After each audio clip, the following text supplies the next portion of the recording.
Assalamualaikum warahmatullahi wabarakatuh. Perkenalkan, nama saya Cintania Surga Alifa, NIM 202410103012. Dan teman saya Rizko Ibnata dengan NIM 202410102089. Di sini kami akan mempresentasikan hasil kerja kelompok kami yang berjudul Billing IKV.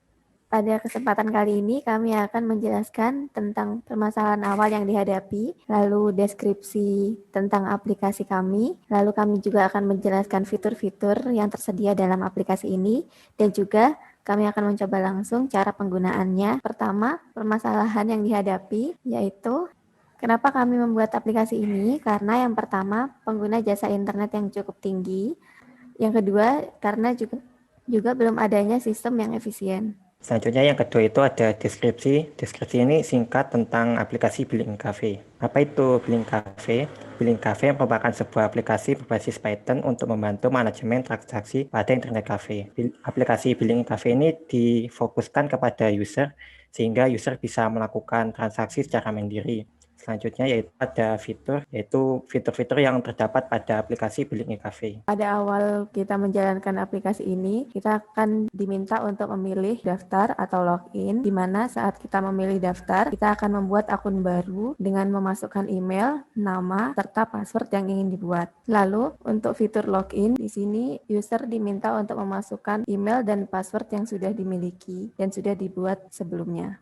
Setelah berhasil login, kami menyediakan beberapa fitur mulai dari membership, transaksi, pesan makanan, lihat data transaksi, pengaturan akun, serta di sini juga menggunakan enkripsi. Fitur membership digunakan untuk membuat dan memeriksa membership dari pengguna. Untuk fitur transaksi, di sini user akan diminta untuk memasukkan jenis billing, durasi billing, lalu untuk fitur pesan makanan, fitur ini digunakan untuk mendata pesanan makanan dan minuman yang diminta oleh user. Fitur selanjutnya ada lihat data transaksi. Jadi transaksi yang tersimpan dalam data ini dapat dilihat ulang oleh pengguna. Isinya itu lengkap mulai dari tanggal dan waktu transaksinya kapan, di nota, ada durasi billing, jenis billing, hingga sampai pesanan. Yang selanjutnya itu ada pengaturan akun. Pengaturan akun ini pengguna bisa mengubah berbagai informasi tentang akunnya, mulai dari nama, password, email, hingga hapus akun. Dan yang terakhir itu ada enkripsi.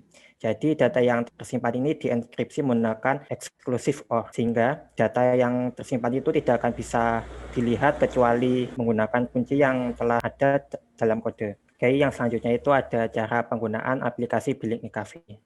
Pada tampilan awal, aplikasi dijalankan akan ada seperti ini, sama login, 2 daftar, atau 0 untuk keluar. Kita bisa memilih antara 3 tersebut dengan nomor. Pertama, kita coba daftar. Sini kita akan disuruh memasukkan input email. Sini juga bisa tekan CTRL-C untuk membatalkan halaman registrasi. Kalau emailnya tidak valid, nanti akan muncul error seperti ini. Jadi kita harus memasukkan email yang benar-benar valid. Kita coba masukkan contoh @gmail.com. Selanjutnya kita bisa memasukkan nama. Oke, selanjutnya kita disuruh memasukkan password 345. Nanti akan muncul notifikasi registrasi berhasil. Lalu kita tekan enter untuk lanjut. Setelah itu kita bisa login menggunakan akun yang terdaftar. Nah, di sini juga bisa tekan CTRL-C untuk memandalkan halaman login. Bila kalau salah pencet, kita masukkan yang tadi, ya 12345. Nah, pada halaman menu nanti kan ada selamat datang nama kita. Nah, menunya itu ada yang pertama cek membership, 2 lakukan transaksi, yang ketiga lihat data transaksi, yang keempat pengaturan akun, dan yang terakhir itu ada keluar. Kita bisa memilih dari menu tersebut menggunakan angka. Kita ke cek membership terlebih dahulu. Oke, karena kita baru membuat akun, maka tentu belum ada membership. Nah, di sini kita bisa mendaftarkan sebagai membership. Sebelumnya, membership itu merupakan sebuah keuntungan di mana usernya bisa menikmati harga billing tapi dengan harga yang lebih murah. Nah, kita coba membuat members. Nah, setelah itu akan muncul nota dengan waktu kita sekarang melakukan transaksi tersebut dan biaya yang dikeluarkan sebesar Rp30.000. Nah, selanjutnya kita coba cek lagi, maka status kita akan sudah terdaftar sebagai membership. Kedua itu ada melakukan transaksi. Di sini ada 3 jenis billing, standar, VIP, VVIP dengan harga yang tertera. Karena kita tadi sudah mendaftarkan membership, maka sebagai contoh kalau kita menggunakan jenis billing VVIP, maka harganya akan turun ke VIP, namun fiturnya tetap VIP. Kalau VIP nanti berarti standar. Kita ambil contoh VIP, durasi 15 jam. Nah, di sini kita menginputkan apakah ingin memesan makanan atau minuman, ya atau tidak. Maka akan muncul menu yang tersedia. Ada 5 menu di sini. Kita bisa memilih menggunakan angka. Kita contohkan 1. Nah,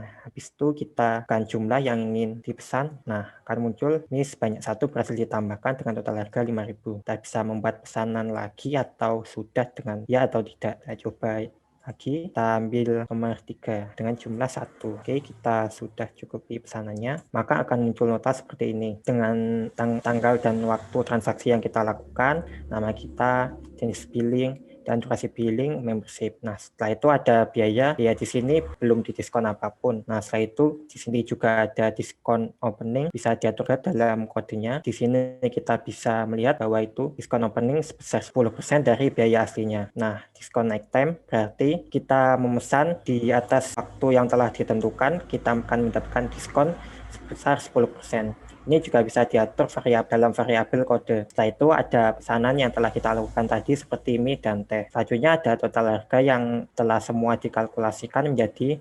79.500. Selanjutnya kita bisa melihat data transaksi yang kita telah lakukan. Kita coba lihat. Nah, di sini akan tertera histori transaksi. Karena kita baru melakukan 1 transaksi, maka akan cuma ada 1. Nah, di sini kita bisa melihat rincian transaksi atau kembali. Kita coba lihat rincian transaksi. Nah, setelah itu kita memilih baris yang tersedia karena cuma ada 1, berarti kita pilih 1. Nah, akan muncul sama persis seperti nota tadi. Oke, kita bisa lanjut dan kembali. Nah, yang terakhir itu ada pengaturan akun. Pada halaman pengaturan akun ini terdapat tampilan data akun yaitu nama, email, dan tanggal registrasi. Di sini ada 4 menu, yaitu ganti nama, ganti password, ganti email, hapus akun. Dan yang terakhir itu ada kembali untuk ke main menu tadi. Kita coba yang pertama yaitu ganti nama. Kan tampilan seperti ini. Nama sekarang kita yaitu Algo. Kita bisa ganti contoh Algo F. Nah, akan ada muncul konfirmasi, nama akan menjadi Algo F. Apakah Anda yakin? Ya atau tidak? Ya, nama telah berhasil diganti. Terlihat pada data akun, nama telah ganti menjadi Algo F. Untuk yang ganti password sama email nanti setelah ganti data tersebut kita diharuskan melakukan login ulang. Kita coba ganti password. Kita akan memasukkan input password lama kita 345. Kita bisa memasukkan password baru. Setelah itu ada konfirmasi 1 key. Nah, password berhasil diperbarui. Kita kembali, maka akan muncul notifikasi password telah diganti, silakan login kembali. Kita akan masuk ke bagian yang paling awal, kita login lagi. Kita masukkan contoh gmail.com. Nah, kalau coba masukkan maka password salah, kita masukkan yang baru. Nah, berhasil login. Kita selanjutnya ada ganti email. Di sini kita bisa langsung mengganti email baru kita.